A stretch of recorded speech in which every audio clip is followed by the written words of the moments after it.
All right. Today I want to talk about something that's very, very important if you're in sales and you want to be successful. So if you have a sales role and you're struggling, or maybe you want to take it to the next level, I want to talk today about handling objections. It's a critically important part of sales that I have often found working with my clients. There's not a ton of training out there. A lot of salespeople are not really sure exactly how to handle it. So I want to talk a little bit today about handling objections.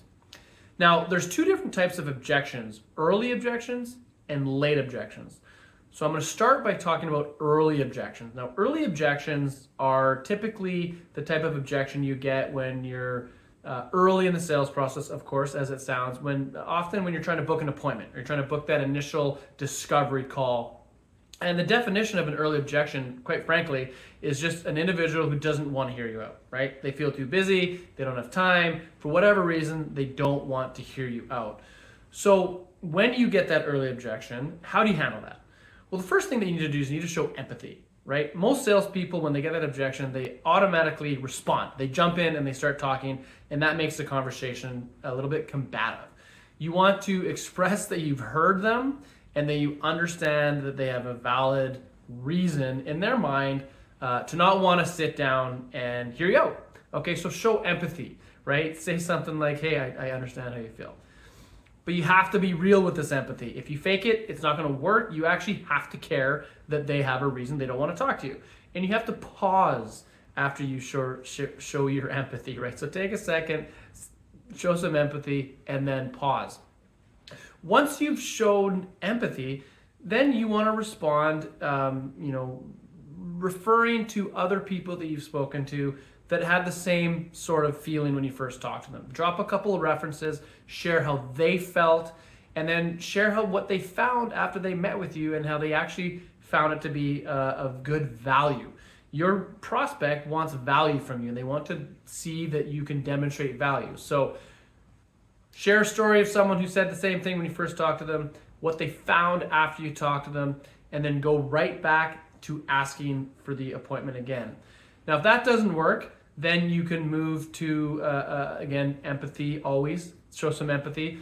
Then talk to them about, really, what do you have to lose, right? What does someone have to lose for talking to you? If you really believe in your product and you really believe that this product can help your prospect and you've done enough research to show that this product is something they might need, what do they have to lose, right? Why would someone not meet with you if you can show them some of that value? So you can show some empathy and then say something like, hey, listen, what do you got to lose, right? I'm already in your area. Sit down with me for 10, 15 minutes. If I can't show you something of value, I'll kick myself out of the meeting. I'm already in the area. How's Thursday at 8 o'clock or 10 o'clock, right? Show some passion. And of course, the way that you speak and your voice inflection is definitely going to matter as well. But those are some steps that you can take with early objections to help you get more appointments.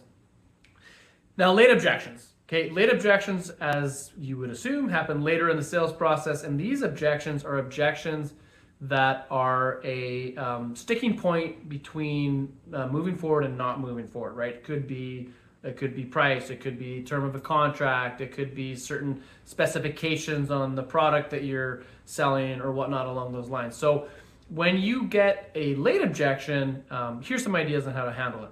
Again, showing empathy is critically important, right? So when you get that objection, you need to realize that often that objection is actually a buying sign, okay? They want to work with you, but they've got this and this or that that's a problem. So take it with positivity, understand that this is a potential buying sign.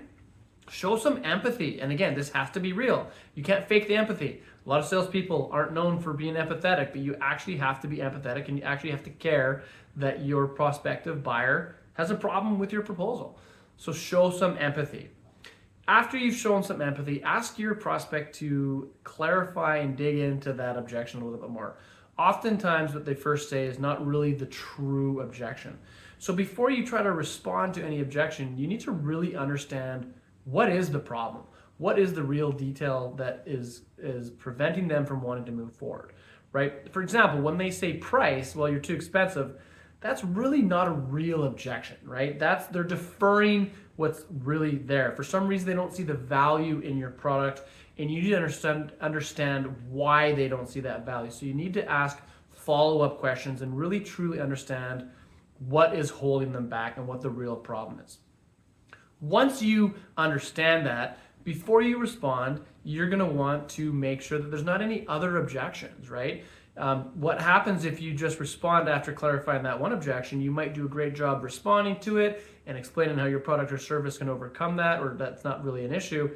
They might just drop another objection on you, and then you get into this back and forth where, again, it's combative and it's not necessarily going to help you and your prospective client come to terms together. So before you respond to the initial objection that you got, ask your prospect if there's any other reason why they wouldn't want to move forward, any other objection that might be there that would prevent them from moving forward.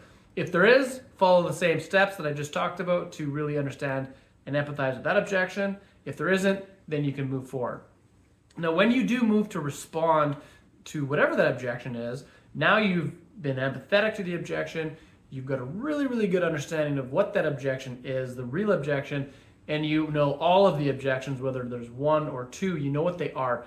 Now you can respond. And when you respond, you want to use the information that you've gathered throughout the sales process in terms of some of their objectives, some of the needs they have, some of the pains they're experiencing, and illustrate how your product or service actually will solve those pains, will solve those problems, and overcome what their fear is and how it's really not an issue because your service overcomes the main problems and pain points that they're experiencing and the solution that you provide. So hopefully that's helpful for you. Would love to chat. If you want to ever talk more about it, feel free to reach out anytime, and hope this is helpful.